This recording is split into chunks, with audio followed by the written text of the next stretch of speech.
So mayong adlaw kaniyong tanan.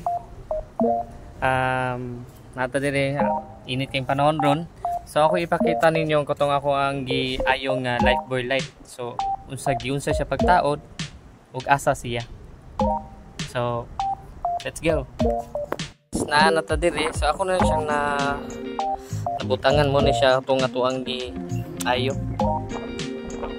Siga ni siya. Morning life ring akong gingon ninyo guys. Ini life ring.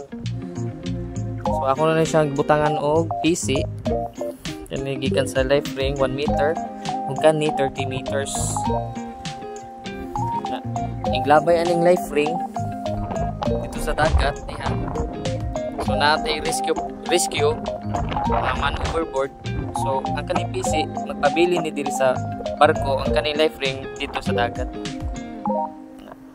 Pag mahimutang sa ato ang life ring ug ang ato ang lifebuoy light, so magtapag ito siya in case of emergency sa safety gyapon nato. Master station naman dito. Salamat sa inyong paglantaw. Bye.